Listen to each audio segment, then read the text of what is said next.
Shalom Bapak Ibu, Saudara yang terkasih. Saudara, sebelum kita sama-sama belajar firman Tuhan hari ini, saudaraku ya, saya tadi waktu kita nyembah Tuhan, saya cuma sesuatu yang bicara kuat di hati saya, saudaraku ya. Kita ini sekali lagi manusia yang diciptakan oleh Tuhan, saudaraku ya. Dan kita ini tidak akan pernah jadi baik tanpa Tuhan dalam hidup kita, saudara. Saudara, manusia ini tanpa Tuhan, maka dia akan semakin terpuruk, semakin jahat, semakin tidak baik, saudara. Semakin kita ini menjauh dari Tuhan, maka kegelapan yang ada. Firman Tuhan berkata bahwa Yesus adalah terang dunia, saudara. Jadi kalau Yesus terang dunia, hanya Dia, saudaraku, yang menerangi semua kegelapan yang ada di tengah-tengah dunia. Bahkan firman Tuhan jelas berkata, saudaraku, ketika dunia ini belum dijadikan, semuanya gelap. Ya, sebuah hamparan yang kosong, saudaraku. Tapi ketika Tuhan menciptakan, ada bulan, ada matahari, adalah terang itu, saudara sendiri. Nah, saudara, kita harus paham ini, saudaraku ya. Ketiadaan Tuhan membuat orang melakukan semua yang jahat, semua yang tidak baik. Saudara bisa lihat ketika Adam dan Hawa terusir keluar dari Taman Eden. Artinya mereka keluar dari hadirat Tuhan. Ketika mereka keluar, saudaraku ya, apa yang terjadi? Manusia semakin jahat. Manusia hidup semaunya sendiri. Manusia melakukan apapun yang mereka ingini dalam hatinya. Akibatnya Tuhan menjatuhkan hukuman buat manusia, yaitu dengan cara apa? Air bah. Ketika air bah datang, semua disapu bersih. Bukan cuma manusia, hewan, binatang, kecuali yang masuk ke bahtera Nuh. Itulah orang-orang yang diselamatkan. Saudara, kenapa saudaraku ada orang-orang yang diselamatkan yang ada di dalam bahtera Nuh itu?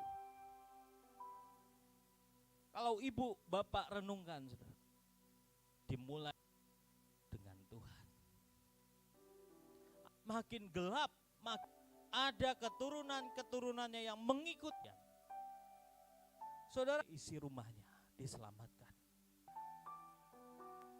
Saudara tahukah semakin jahat, saudara, oleh dunia, saudaraku, semuanya menentang, saudaraku. Asasi manusia terus dibuat peraturan, diberapa. Intinya apa? Mereka melawan keputusan Tuhan. Ya. Banyak hal yang dilakukan manusia semakin hari semakin mengerikan. Karena kenapa? Jauh dari Tuhan. Jadi kita ini harus paham, saudaraku ya. Kita ini dalam hidup kita secara pribadi, kalau kita jauh dari Tuhan, percayalah saudara gak akan lebih baik. Karena sumber mau baik, mau mengalami segala hal yang mulia, saudara harus datang ke Tuhan dan menyatu dengan Tuhan. Kalau ada pertanyaan, saya masih belum sempurna. Karena kita tidak sempurna, itulah kita harus datang untuk disempurnakan. Saya punya kekurangan, karena kita kuranglah kita harus butuh Tuhan yang punya kelimpahan. Makanya proses hidup kita, saudara, nggak berhenti sampai nanti kita dibawa pulang. Kalau ada yang berkata bahwa, aduh saya masih jatuh dalam itu. Kalau kamu sadar kamu masih jatuh di sana, datanglah lebih lagi ke Tuhan. Ingini Dia, karena cuma Dia yang bisa mengubah hidupmu dari yang terpuruk menjadi lebih baik. Dari yang jahat jadi yang baik. Karena Tuhan, nggak ada yang lain, saudara. Mau siapa di dunia ini? Pakai akal pikir manusia kita, logika kita, nggak mungkin. Datang ke Tuhan, saudara, kita akan semakin serupa dengan Tuhan. Cuma ketika kita datang dengan datang ke Tuhan, kita yang jahat akan diubahkan jadi yang baik. Saudara bisa lihat ketika Rasul Paulus ketemu dengan Tuhan, bagaimana seorang Saulus yang sangat membenci ajaran Yesus, Dia membenci semua orang, bahkan dia menangkap jemaat. Ada yang dibunuh, serius sama Tuhan. Dia diubahkan dari orang yang penuh dengan kebencian menjadi orang yang penuh kasih. Dari orang yang dulu saudara keras kepala menjadi orang yang mulai lemah lembut, yang mengasihi setiap jiwa. Nah, saya berdoa kita paham ini saudara, agar kita ini bukan semakin kita terpuruk, semakin kita mengalami yang tidak baik, bukan semakin lari, tapi semakin datang ke Tuhan saudara. Semakin berat apapun yang kau hadapi dalam masalah hidupmu, jangan lari ke yang lain, tapi larilah kepada Tuhan dan tolongi aku Tuhan. Itu yang Tuhan mau saudara. Sehingga kita ini akan melihat saudara, Tuhan yang besar, Tuhan yang ajaib itu menolong engkau di setiap langkah. Jangan sekali-sekali menjauh. Kalau kau mau melihat hidupmu dipulihkan, keluargamu diselamatkan, ekonomimu dipulihkan, apapun itu, datang ke Tuhan. Jangan malah menjauh. Kamu cari dengan kesenangan dunia itu tidak akan berbuat sesuatu yang salah. Orang yang berbuat kesalahan, dia akan menambah kesalahan demi kesalahan. Orang yang melakukan dosa yang kecil, makin lama dia membuka dosa yang lain. Makin lama lagi dia akan membuka dosa yang lebih besar. Dimulai dari hal yang kecil. Jadi kita harus mengerti dengan tanda-tanda zaman ini, agar kita jangan pernah menjauh lah saudara. Terpuruk sekalipun, saudara harus datang ke Tuhan. Kita tunjukkan PPT saya. Kita akan belajar hari ini ya tentang long run ya. Karena hidup kita ini adalah sebuah lari yang sangat panjang, yang butuh konsistensi, yang butuh kesetiaan. Karena saudaraku ya, hidup kita ini enggak seketika tiba-tiba kita percaya sama Yesus kita kembali ke sorga. Saya sering kali bilang buat kita semuanya saudaraku ya, sekali lagi Tuhan tidak mau kita cuma sekedar selamat. Tapi yang Dia mau di atas hidup kita, Dia mau kita memerintah bersama-sama dengan Dia. Amin. Jadi pangeran-pangerannya, jadi putri-putrinya yang bersama-sama memerintah dengan Dia. Itu yang menjadi kerinduan hati Tuhan, saudara. Dia gak mau cuma sekedar kita masuk sorga, enggak saudaraku ya. Kalau enggak kita sudah aja sekarang mungkin gak ada di dunia ini saudara. Tapi ternyata kita masih diberikan hidup. Untuk kita sama-sama hari ini terus bertumbuh, diperlengkapi, dipersiapkan Tuhan. Untuk masa dan waktunya engkau memerintah bersama-sama dengan Dia. Selanjutnya kita akan buka Wahyu 17 ayat 14. Mereka akan berperang melawan anak domba, tetapi anak domba akan mengalahkan mereka. Karena Ia adalah Tuhan di atas segala Tuhan dan Raja di atas segala Raja.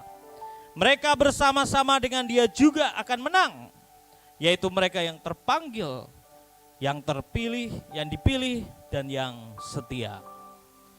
Saudara, Wahyu 17:14 ini bahwa dunia ini dengan semua antikris, nabi palsu dan orang yang menentang Tuhan akan dikalahkan oleh Raja di atas segala raja. Dan yang bersama-sama dengan Raja di atas segala raja yang berperang dengan mereka adalah orang-orang yang apa? Terpanggil, terus dipilih, dan yang setia. Jadi saudaraku harus paham, kekristenan kita harus punya 3 hal ini. Kita harus saudara, kenapa ya saudaraku ya? Begitu kuat saudaraku ya, setan bisa memberontak. Tapi ketika dia memberontak saudaraku ya, dia dilempar ke dunia. Ketika dia dilempar, kemuliaan Tuhan semakin dinyatakan lebih lagi di sana. Untuk Tuhan memenuhi, kamu akan mulai sebut binatang, sebut nama orang tua, perjalanan yang panjang dengan Tuhan. Makanya Tuhan butuh kesetiaan. Kalau saudara gak setia, saudara berhenti di tengah jalan, capek ikut Tuhan. Saya letih. Kenapa ikut Tuhan? diomongin harus mengasihi, ditindas, ngucap syukur, ditampar pipi kiri, kasih pipi kape. Setia itu cuma bisa dilihat nanti di ending, nggak bisa cuma sekedar diomongan. Kan banyak orang menikah ngucapin janji, betul? Aku akan setia, hidup dan mati dalam susah, dalam senang, betul? Protes, kenapa kamu? Si istri. Saudara, ini kekuatan dari melakukan hal-hal yang kecil. Saudara bisa lihat di sana, saudaraku, kalau saudara melakukan perkara-perkara kecil setiap hari, saudaraku ya. Saudara bisa lihat grafiknya, akan terus ada peningkatan dalam hidup saudara. Saudara setia mengerjakan yang baik, apa yang Tuhan kasih, saudara, akan terus naik hidupmu sepanjang 1 tahun. Tapi kalau saudara melakukan hal yang buruk setiap hari, dari yang kecil aja, nyumpah, terus malas, bangun pagi telat, coba lihat apa yang terjadi sama hidupmu? Naik atau turun? Turun. Semua aja, lakukan aja semua yang buruk, dari yang kecil-kecil aja, itu akan turun. Ini penelitian dilakukan oleh James. Saudara, saudara mau apa? Karena makanya Tuhan selalu berkata apa? Kalau kamu mau perkara yang besar, setialah pada perkara yang kecil. Kenapa? Tuhan tahu, karena kalau kamu setia dalam perkara yang kecil, kamu bisa dibawa naik oleh Tuhan. Tapi yang kecil saja kamu gak kerjain, maunya yang besar aja, gimana Tuhan bisa, Pak? Yang kecil aja kamu gak sanggup tanggung, apalagi yang besar. Betul? Saudara tahu nggak orang, siapa yang pernah nge-gym di sini? Ya? Ada? Oh, si Jelly, Kiki ya. Apakah Kiki langsung angkat barbel misalnya ya, mulai barbel ya? Apakah Kiki langsung angkat yang 20 kilo? Hah? Oh, alatnya yang ngangkat dia ya? Enggak kan, dia mulai mungkin dari yang 1 kilo, ya betul? Udah terbiasa 1 kilo, dia naikin lagi jadi 2. 2 kecil. Makin lama dia mulai naik yang ke 5 kilo. Betul? Makin naik. Karena dia sudah menanggung yang kecil, betul? Nah, banyak anak-anak Tuhan itu kepengen yang besar-besar dulu, tapi yang kecil gak dikerjain. Disuruh nyapu, gak mau. Maunya apa? Nanti tunggu mesin, ada robot yang bisa nyapu. Wah. Disuruh cuci piringnya sendiri aja berat. Ayo. Saudara gak akan pernah bisa. Saya dulu sempat bertanya sama Tuhan, saudara. Tuhan, ini saya lagi merenung, saya lagi doa, saya lagi ngobrol sama Tuhan, saudaraku ya. Saya nggak tahu saudara suka ngobrol nggak sama Tuhan. Kalau saya suka, saudaraku ya. Saya selalu tanya kayak gini sama Tuhan. Ikut engkau itu kan gak mudah. Kalau saya baca firman-Mu dari Kejadian sampai Wahyu, itu banyak aturan, banyak perintah, terus banyak larangannya juga. Kayaknya Ricky ini gak sanggup deh Tuhan. Apalagi ngingat semua perintah-Mu, mengingat semua larangan-Mu, itu berat Tuhan. Nanti kalau saya kejebak gimana? Tahu gak jawaban Tuhan? Kamu itu jangan terlalu banyak mikir. Kok kenapa? Kan harus mikir nih. Gak usah mikir. Pokoknya kamu melangkah hari demi hari. Apapun tantangan yang kamu hadapin, tanya aku. Dan ketika kamu tanya aku, apa yang aku bilang boleh kamu kerjakan, apa yang tidak jangan. Dan suatu hari nanti ketika kamu ngadapin sesuatu yang berat, firman-Ku akan bicara seperti rema buat engkau.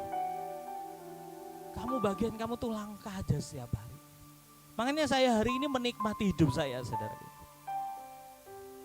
Saya akan mulai tanya Tuhan, boleh makan ini Tuhan? Kalau Tuhan bilang makan, oh saya makan. Boleh ngelakuin ini Tuhan? Tuhan bilang jangan, ya udah saya mundur. Enggak, saya enggak ngerjain.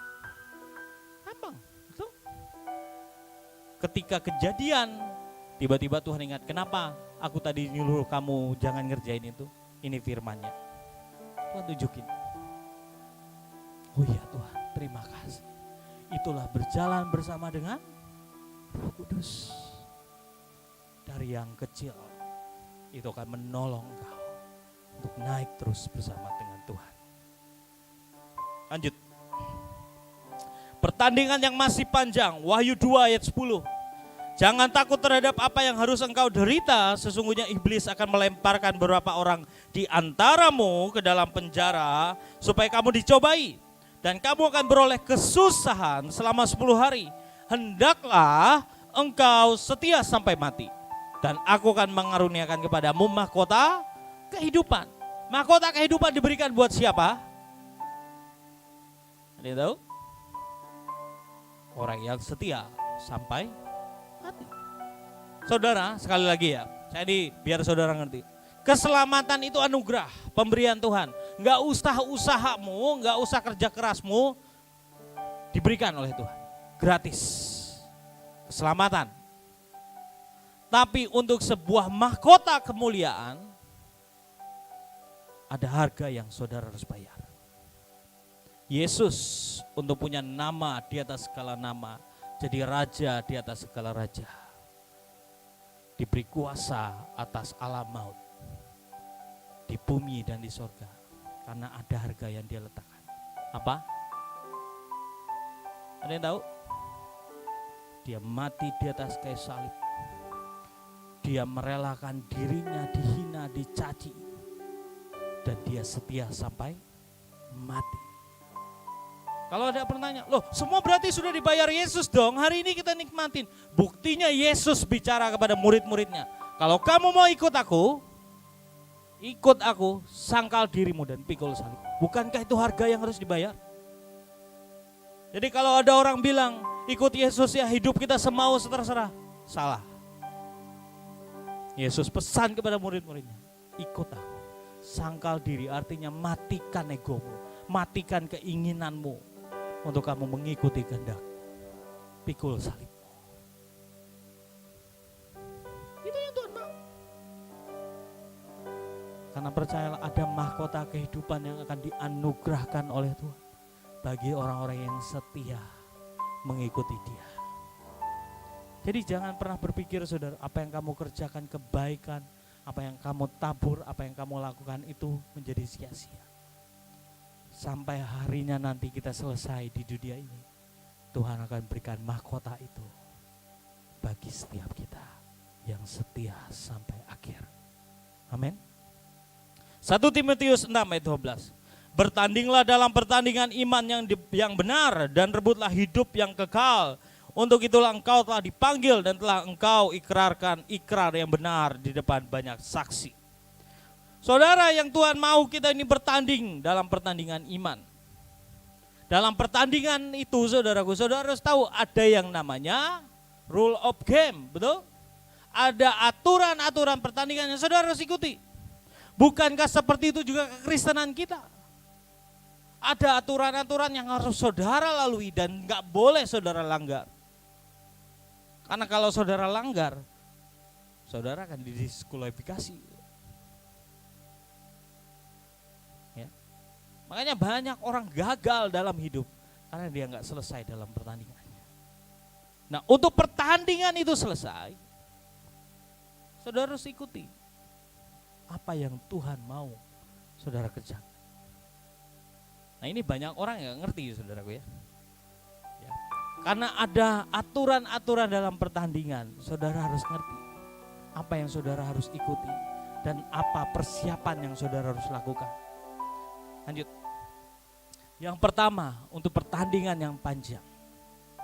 Ya, untuk lari yang panjang ini kita butuh sehat di tubuh, jiwa dan roh. Firman Tuhan dikatakan Yohanes 1 ayat 2. Saudaraku yang kekasih, aku berdoa semoga engkau baik-baik dan sehat-sehat saja dalam segala sesuatu. Sama seperti jiwamu baik-baik saja. Saya sudah sering kali bagikan buat saudara, kita ini mesti harus sehat di mana? Di roh, di jiwa, dan di tubuh kita. Karena ini penting. untuk kita mengikuti Tuhan, betul? Saudara, saya mau tanya, kalau yang penting roh saya sehat, jiwa saya sehat, tapi tubuhmu sakit, bisa nggak maksimal melayani Tuhan, melakukan yang Tuhan mau? Enggak. Tuhan bilang pergi penginjilan. Aduh Tuhan, saya nggak bisa, sakit-sakit nih. Makanya saudaraku ya, jaga kesehatan tubuh kita, amin. Jangan hidup sembarangan. Makan nggak pernah seimbang.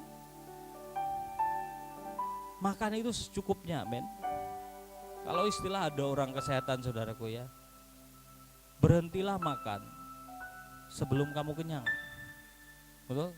Enggak, kita ini kadang-kadang sampai kenyang dulu ya, sampai ini agak sedikit gede saudaraku ya, baru rasa baru puas ya.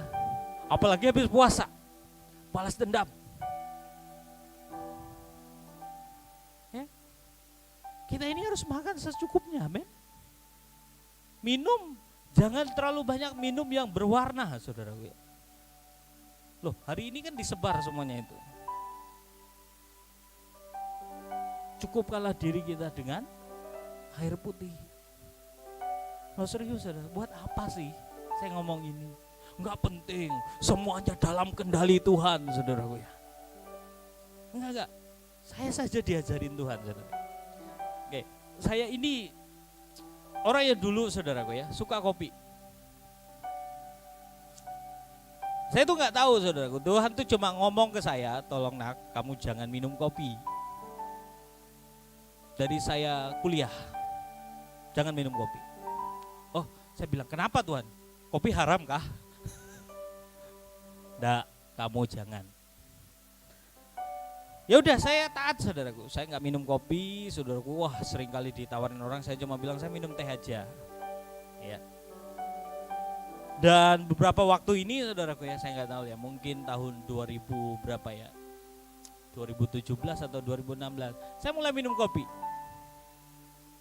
Dan ketika saya minum kopi saudaraku ya, saya tuh nggak tanya Tuhan juga boleh apa enggak saudara, tapi saya itu udah lama lah, nggak apa-apa ya.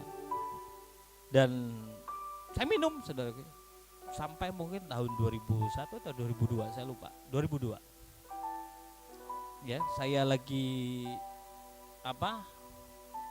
berapa kali saudaraku ya, di keluarga saya cek tensi saudara, tensi saya tinggi banget. Terus waktu saya ngambil perpanjang SIM A saya cek tinggi sekali, 190 per berapa ya, 110 kalau nggak salah, atau 120, saya lupa. Sampai orang tuh nanya, Pak, Bapak minum obat nggak? Enggak. Terus Bapak pusing nggak? Enggak, saya bilang. Terus Bapak ngerasain apa? Enggak ada aja. Dia bingung saudara. Terus dia bilang, Pak, tolong dijaga Pak ya, jangan makan ini, jangan makan ini. Oh iya. Tapi ketika saya pulang saudara, saya ngeluh, kenapa ya Tuhan ya? Tuhan tuh cuma sederhana bilang kayak gini, kamu tuh punya kebiasaan yang gak baik. Aku pernah larang kamu untuk apa? Minum kopi. Kenapa kamu minum? Loh, gak boleh tuh Tuhan. Saya ngomong kayak gitu loh saudara. Ternyata saudaraku ya, Tuhan bilang mulai hari ini stop. Ya udah saudaraku ya, walaupun kopi enak. Ternyata waktu saya dapat artikelnya dari ahli gizi makanan saudaraku ya, penyebab tekanan darah tinggi itu banyak dari kopi. Apalagi kopi saset saudaraku. Saudara, saya cerita ini ya, saya enggak saudara tanyalah Tuhan saudaraku ya. Bukan berarti saudara ikutin saya ya, enggak. Tapi itu cara Tuhan tuh menjaga tubuh saya agar saya bisa menyelesaikan pertandingan iman saya. Amin. Saudara tanya Tuhan, kalau Tuhan bilangnya kamu makan maaf nih, bawui misalnya saudaraku ya, nggak boleh banyak-banyak, ya jangan banyak-banyak. Kalau sudah lihat bau, waduh, Diingat saudaraku ya, sehatlah. Saya ini selalu berdoa kalau saya harus pulang Tuhan, saya pulang gak ngerepotin orang. Gak usah pakai sakit lah. Kalau pulang, besok kamu pulang kata Tuhan. Oke Tuhan, besok pulang. Udah tidur, besok pulang. Kalau bisa seperti itu. Makanya jagalah tubuhmu, amin. Jiwamu juga sama, jiwa kita ini harus dipuaskan oleh Tuhan, amin. Banyak orang sakit jiwa, karena kenapa? Stres. Makanya saudaraku, permasalahan dalam hidup kita jangan dipikirin sendiri. Bawalah kepada siapa? Tuhan, amin. Loh, saya ini pernah loh saudaraku, ini karena saya kuliah, saya ngerjain banyak tugas kampus, saudaraku. Makin banyak, bahkan deadline-nya itu cuma besok, saudaraku ya. Dan banyak yang harus disiapkan. Saya tuh sempat mikir, saudara, aduh ini gimana Tuhan, ini gimana? Besok harus ngumpul. Dan waktu itu, saudaraku ya, Tuhan tuh cuma bilang, ngapain kamu pikirin? Kalau kamu sudah berusaha yang terbaik, udah. Dan enggak bisa Tuhan, saya lawan Tuhan loh saudara. Enggak bisa Tuhan, saya harus selesaikan. Saya selesai sampai ujungnya saya ngantuk. Tuhan saya ngantuk, saya sudah enggak bisa Pak. Ya tidur aja kata Tuhan. Ini saya bilang terima kasih Tuhan, saya mau tidur. Ini besok gimana? Terserahlah. Saya pernah mau cerita sama saudara. Bangun pagi, aduh belum selesai ini gimana nih? Ya. Saya berangkat ke kampus, saudaraku ya. Ketika berangkat ke kampus, ternyata dosennya kita tunda minggu depan lagi. Tugasnya minggu depan dikumpul. Saya cuma, aduh, kenapa ya? Saya harus seperti itu malam tadi, begadang, nyiapin semuanya. Terus saya nanya Tuhan coba bilang kayak, kan saya sudah ngomong. Saudara percayalah seperti saudara, dalam hidup kita ini kehilangan gairah sudah akan mempengaruhi ke tubuhmu. Kamu akan mulai jadi sakit-sakitan, kamu mulai akan lemah. Makanya saudaraku ya, waktu COVID-19 datang, apa yang harus dijaga oleh semua orang itu sebenarnya? Apa? Pakai masker, APD untuk menjaga dari COVID-19? Enggak. Yang harus dijaga oleh semua orang itu apa? Jiwanya. Buktinya saudaraku ya, saudara bisa lihat ada istri gubernur, padahal mereka proteksinya luar biasa saudara. Kalau ketemu mereka harus PCR dulu ini, tetap kena COVID-19. Kenapa? Ya karena virus itu memang dirancang untuk kena semua orang. Mau sehebat apapun pertahananmu. Tapi kalau jiwa ini sehat, saudara punya imun yang kuat. Kalau dia masuk mengenai engkau, imunmu yang melawan, betul? Itu yang diajarin. Tapi banyak orang ya, maaf saudara, enggak sehat di jiwa. Kenapa banyak orang yang pulang? Penuh dengan ketakutan.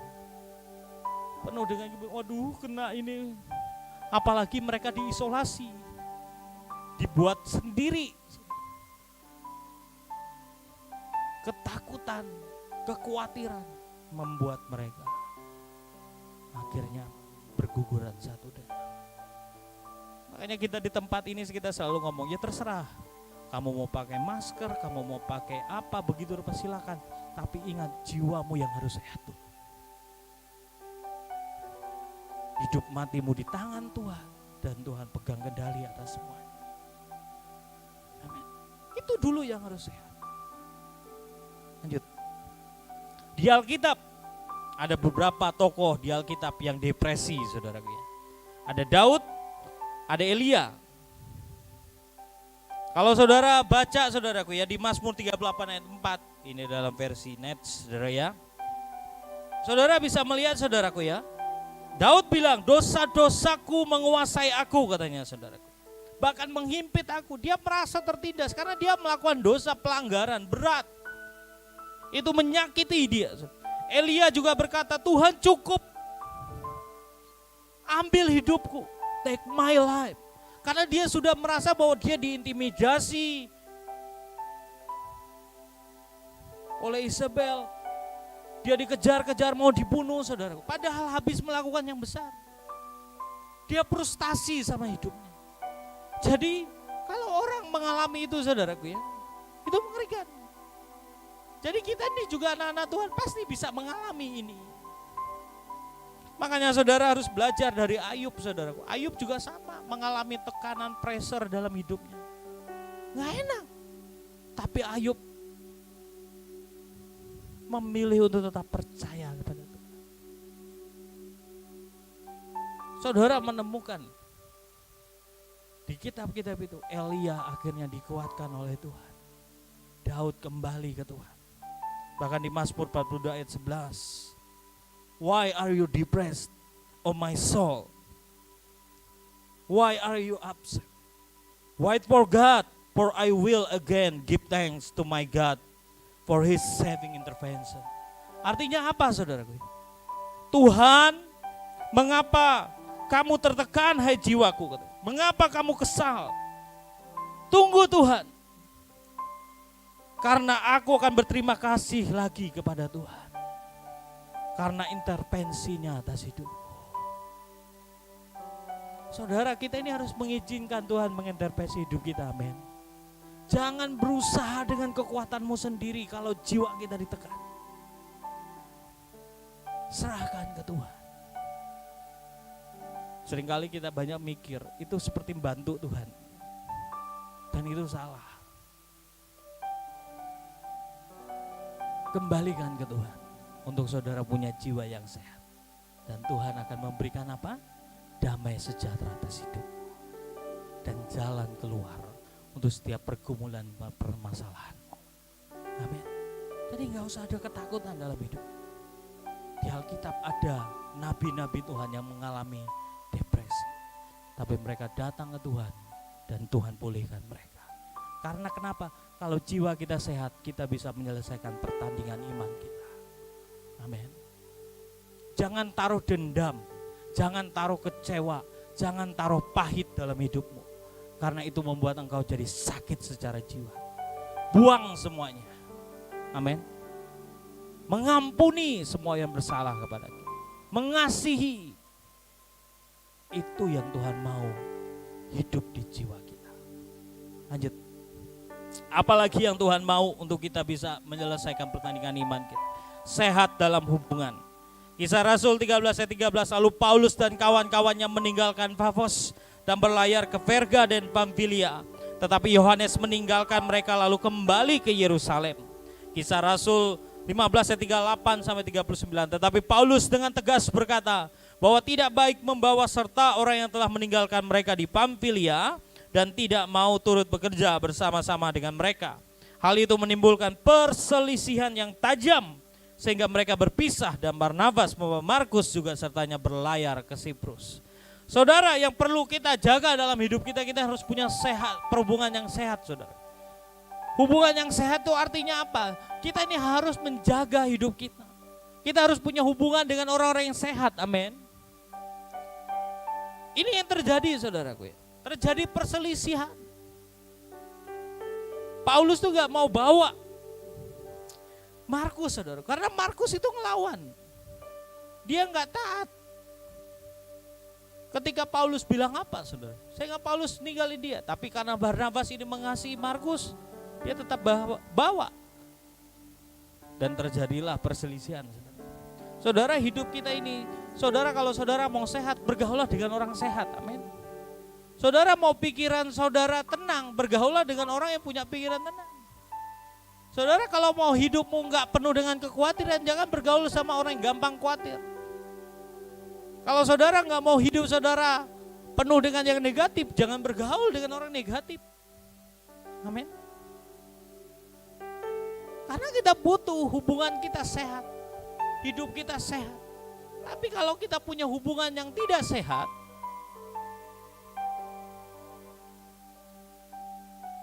saudara percayalah, saudara akan sakit juga. Makanya saudara bisa lihat orang yang suka selingkuh, apakah hidup mereka sehat? Enggak. Sudah di tubuh banyak sakit penyakit, di jiwanya juga stres. Pulang ke rumah takut-takut, wah istriku tahu nanti. Macam-macam lah. Hati-hati. Kamu bergaul dengan teman-teman yang gak sehat, itu merusak hidup. Kamu bergaul dengan lingkungan yang tidak pernah membawa kamu secara jasmani rohani sehat. Ada jalan lain. Kalau saudara mau sehat, bergaulah dengan orang-orang sehat. Makanya ada firman Tuhan katakan apa? Pergaulan yang buruk merusak kebiasaan yang baik. Jadi loh. Saya mau tanya sama saudara. Saudara ini sehat ya? Saudara ke lingkungan yang tidak sehat, kira-kira saudara tetap sehat nggak?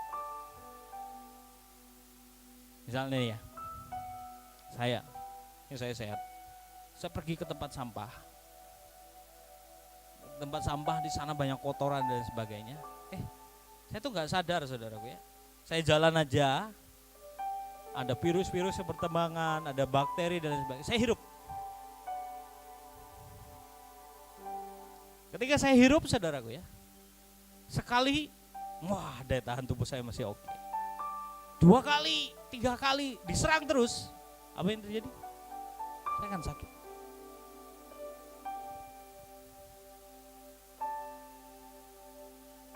Makanya saudaraku ya, kita tuh harus jaga hidup kita, hubungan kita dengan siapa. Amin. Jangan sembarangan bergaul. Ingat loh ya, berteman itu gak apa-apa saudaraku ya. Tapi yang bergaul artinya intens saudaraku ya. Hati-hati. Kalau saudara kumpul dengan orang yang suka ngomongin orang, percayalah kamu akan ikut menjadi orang yang suka ngomongin orang. Ya bahasa orang keren sekarang, gibah. Ya. Tapi kalau ada orang yang kamu berkumpul dengan orang yang ayo kita sungguh-sungguh sama Tuhan, ayo kita selesaikan destiny kita.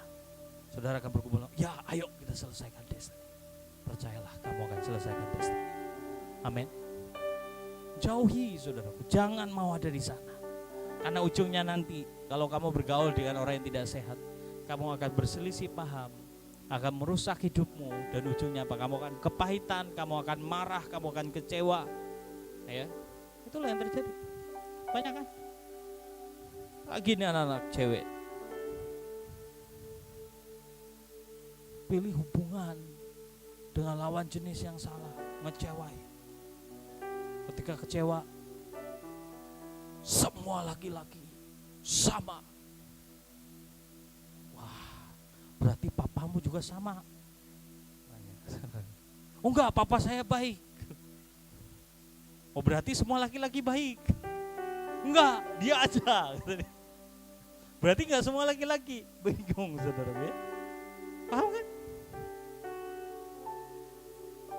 Hati-hati, jaga pergaulan hidup agar kita bisa menyelesaikan pertandingan iman kita. Lanjut. Dan selanjutnya, dalam pertandingan iman kita harus sehat dalam keuangan. Amin. Oh sedikit aja amin ya teman. Amin. Loh kalau saudara gak sehat keuangan, ayo melayani, boro-boro melayani Pak. Saya aja untuk makan sulit. Ayo.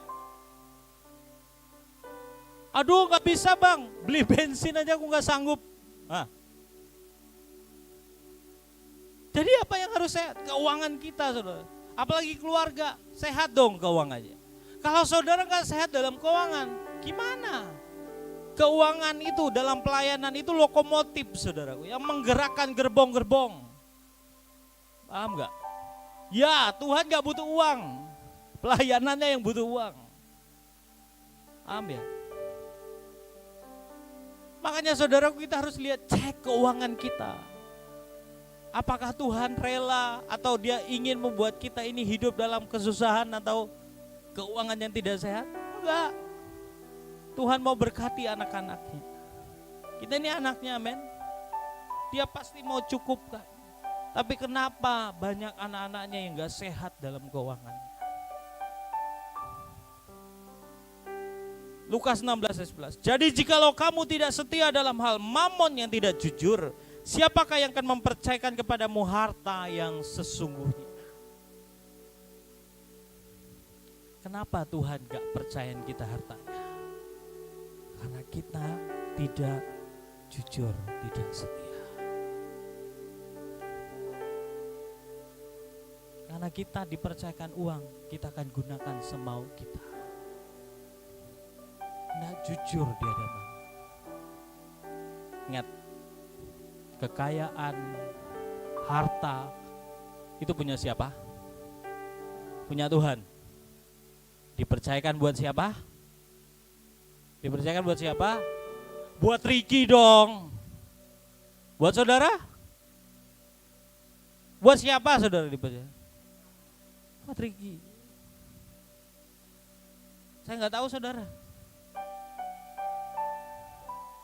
Tapi apakah dengan yang dipercayakan Tuhan dalam hidupmu, kamu jujur, kamu gunakan seperti yang Tuhan mau? Karena kan yang punya Tuhan.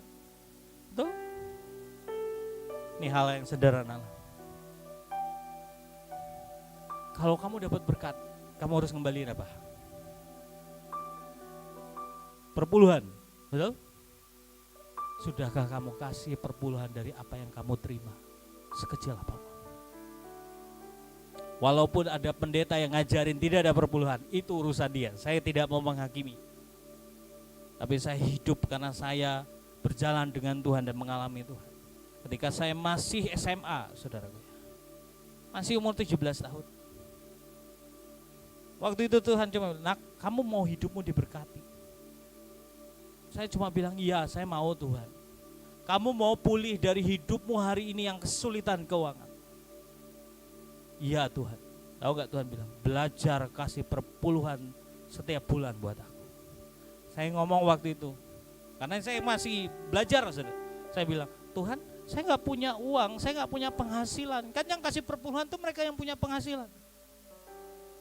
Tuhan cuma bilang, dari apa yang kamu terima, kasih 10-nya buat aku.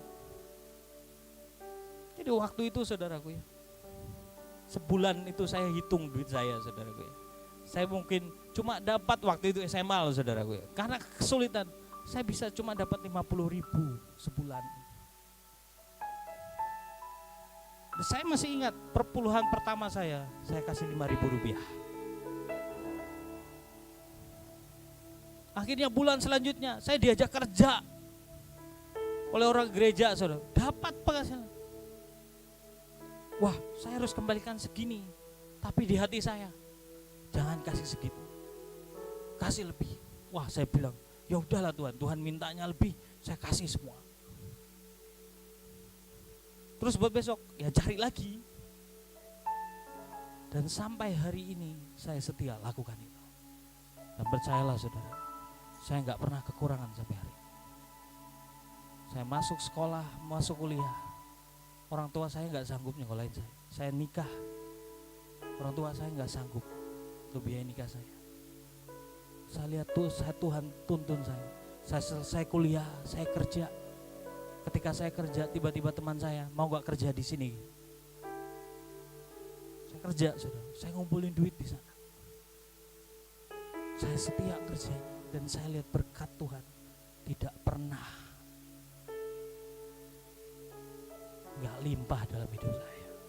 Sampai hari ini saya makan, saya minum, saya bisa naik motor, saya bisa naik mobil, saya bisa pergi keluar kota, dan saya lihat penyertaan Tuhan. Karena Tuhan mau setia dalam perkara kecil. Dalam hal apa katanya tadi? Mamon. Amin.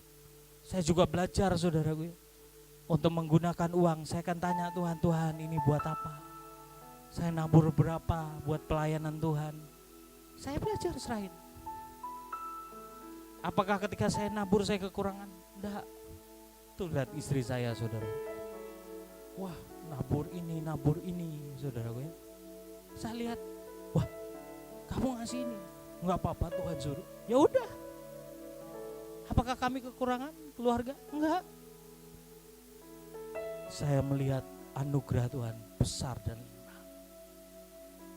Amin. Karena kita ini cuma dipercayakan. Tuhan minta, ya kembalikan. Amin. Itu bendahara kan? Bendahara itu kan cuma sederhana. Yang ngaturnya, keputusannya siapa? Tuhan, bukan kita. Jangan pernah ambil uang, ini buat jalan-jalan deh, tanpa kau minta persetujuan siapa? Tuhan. Walaupun itu uang punyamu, tapi ingat, itu pemberian Tuhan, itu titipan Tuhan. Amin. Kembalikan Tuhan. Percayalah, Tuhan cuma minta gak banyak saudara, karena Dia mau limpah hidupmu, karena Dia mau kau sehat secara keuangan. Kalau kamu gak sehat, itu yang akan menghentikan kamu berjalan lebih jauh dengan Tuhan. Makanya orang Israel diajarin Tuhan untuk mereka bisa melihat Tuhan memberkati ladang mereka, memberkati apa yang mereka kerjakan. Tuhan bilang, bawa setiap tahun persembahanmu di hadapan Tuhan. Jadi kalau mereka enggak per bulan saudara, per tahun. Jadi setahun itu hasilnya apa, persepuluhannya mereka bawa di hadapan Tuhan. Makanya Tuhan selalu bilang, jangan datang ke hadapanku, ke hadiratku dengan tangan hampa. Dia. Amen. Ayo sehat. Dengan apa? Ikuti aturan. Makanya saya bilang, ada aturannya dalam pertandingan iman. Saudara harus ikutin rule-nya. Kalau enggak, bahaya. Saya pernah cerita sama saudara, papahnya Pak Yusak Cipto, ya, kaya raya, pengusaha di Jepara, ngekspor kayu sampai ke luar negeri,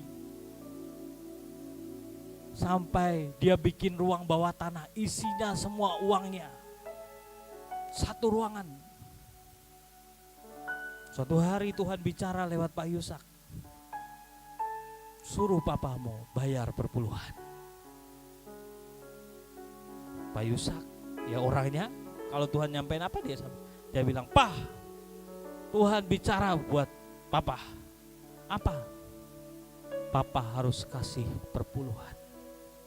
Jawaban papanya apa? Itu perjanjian lama, tidak ada sekarang perpuluhan. Terserah papa, kata Pak Yusak. Saya cuma nyampain yang Tuhan mau.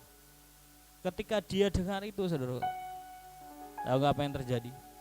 Dia menolak apa yang Tuhan suruh. Kapalnya yang ngekspor kayu tenggelam.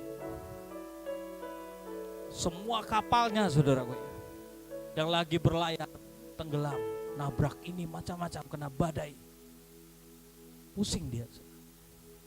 Dan kejadian yang paling anehnya lagi, ruang bawah tanah tempat dia menyimpan uangnya geser, saudara. Dibuka pintunya, tanah semua kosong. Sampai hari ini enggak ditemukan di mana.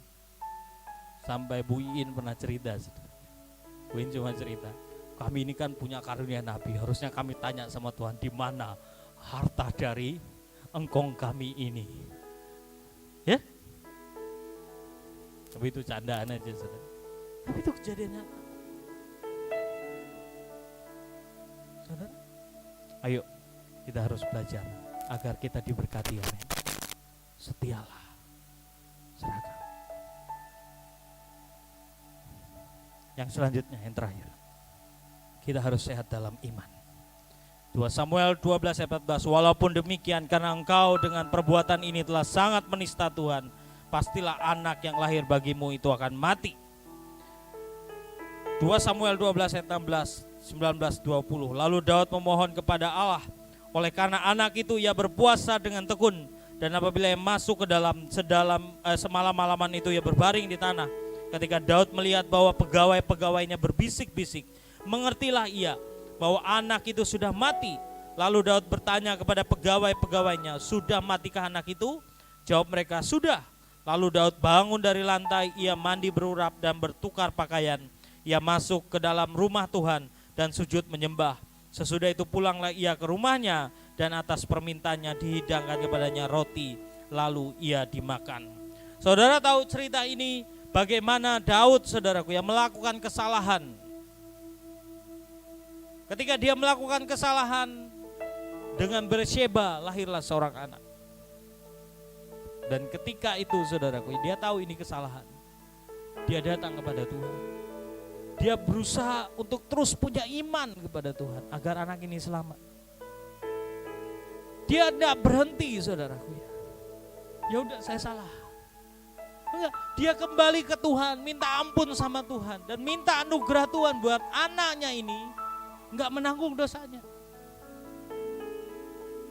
Tapi itu Tuhan tahu, saudaraku. Makanya itu penting iman.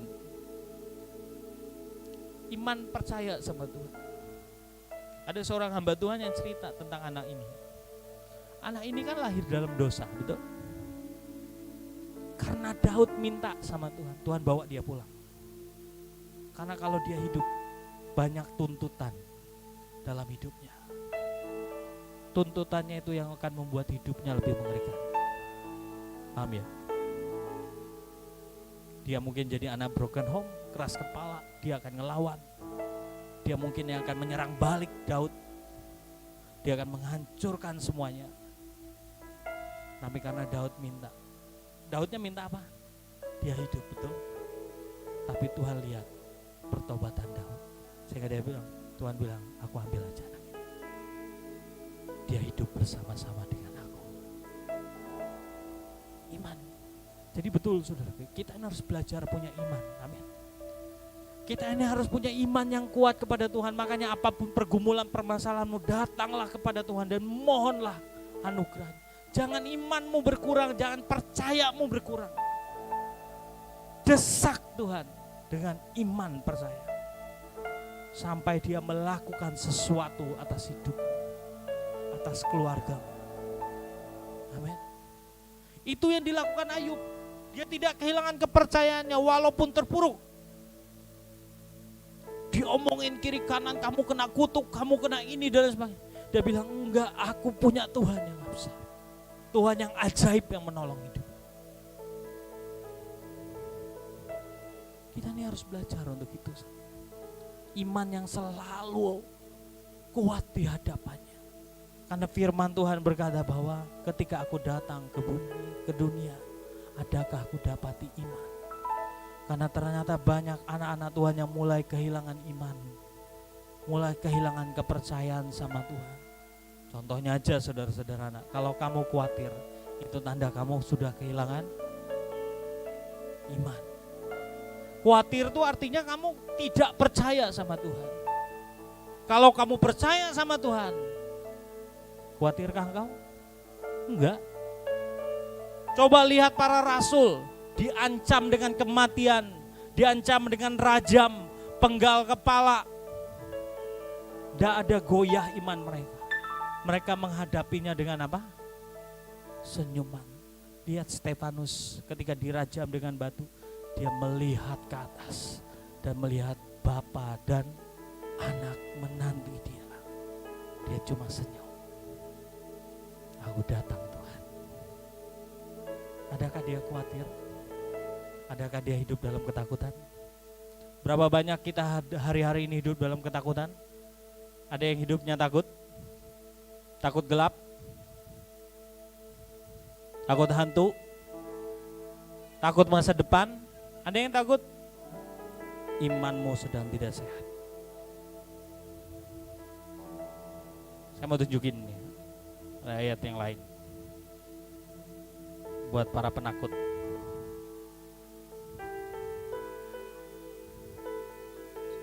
Katakan kepada kirian, kamu gak penakut kan? Bisa tunjukkan buat saya Wahyu 21 ayat 8? Wahyu 21 ayat 8. Sudah? Wahyu 21 ayat 8. Ini pengingat untuk kita terus punya iman yang kuat. Ayo baca sama-sama. 1, 2, 3. Oh belum semuanya. Sama-sama dengan keras. 1, 2, 3.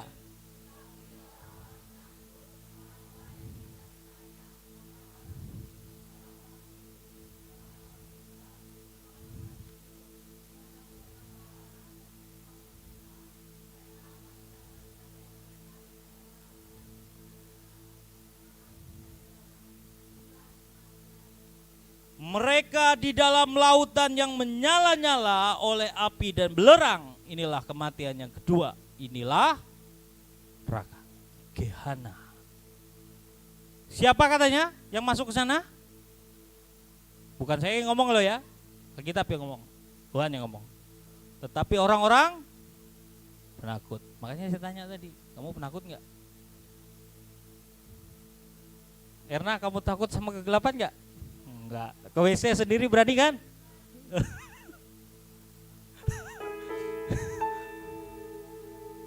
Jadi jangan jadi penakut. Saya sampai hari ini saudara, saya nggak tahu lah saudara gue ya. Satu aja yang saya takutin.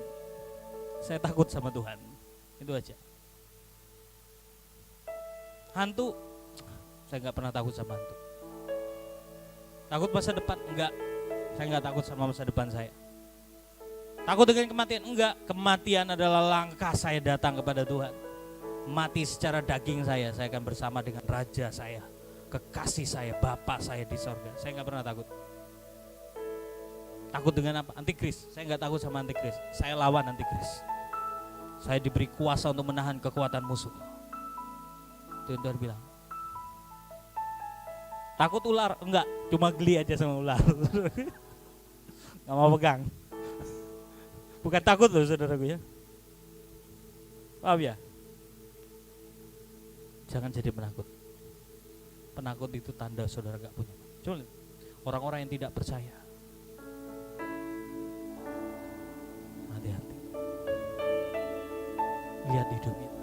Makanya saya bilang, ini semuanya kalau kamu semakin mendekat sama Tuhan, kamu akan semakin kuat. Kamu akan semakin sungguh-sungguh sama Tuhan. Dan tidak ada ketakutan. Makanya para rasul kalau saudara lihat bagaimana mereka jadi martir. Bahkan Yohanes sekalipun digoreng di Pulau Patmos. Hidup-hidup, gak mati. Gak takut. Mereka semua melihat keajaiban Tuhan di setiap langkah hidup mereka. Saya berdoa kita semuanya adalah anak-anak yang terus mengasihi Tuhan. Yang terakhir, kembali ke PPT saya tadi. Daniel 3 ayat 16 sampai 18. Lalu Sadrak, Mesak dan Abednego menjawab Raja Nebukadnezar, tidak ada gunanya kami memberi jawab kepada Tuanku dalam hal ini. Jika Allah kami yang kami puja sanggup melepaskan kami, maka ia akan melepaskan kami dari perapian yang menyala-nyala itu dan dari dalam tanganmu ya Raja. Tetapi seandainya tidak, hendaklah Tuanku mengetahui ya Raja, bahwa kami tidak akan memuja dewa Tuanku dan tidak akan menyembah patung emas yang Tuanku dirikan itu. Punyalah iman yang bukan kuat saja sekedar ketika engkau diberkati, engkau limpah dengan segala hal. Tapi saat engkau terpuruk sekalipun, saat engkau ditindas sekalipun, tetaplah punya iman. Amin. Sadrak, Mesak, Abednego buktikan itu.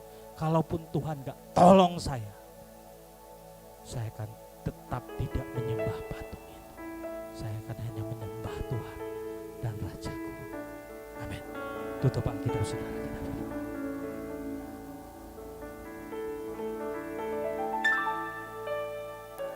Tuhan, kami percaya hari ini kami mau belajar, kami tahu hidup kami inilah pertandingan iman. Kami mau saat ini Tuhan kami mengerti untuk kami tetap ada dalam pertandingan ini Tuhan. Engkau menjaga setiap daya tahan kami. Kami mau dalam hidup kami di dalam nama Tuhan Yesus. Kami menang Tuhan. Sehingga setiap kami terus mempersiapkan hidup kami di hadapan-Mu untuk tetap kuat berjalan dalam destiny yang Kau tetapkan. Tuhan, terima kasih Tuhan. Ajari kami Tuhan. Biar kami hari-hari ini Tuhan menyelesaikan setiap pertandingan kami. Kami diberi kesehatan dalam tubuh, jiwa, dan roh kami. Kami sehat Tuhan di dalam nama Yesus. Dalam hubungan kami punya hubungan yang sehat dengan orang yang takut akan Tuhan dan mengasihi Tuhan. Kami juga punya keuangan yang sehat, sehingga kami bisa bergerak untuk melayani Tuhan dengan harta kami, dengan hidup kami. Dan kami mau punya iman yang sehat, karena kami tahu cuma iman yang akan mengantarkan kami sampai garis akhir. Kami mau setia Tuhan.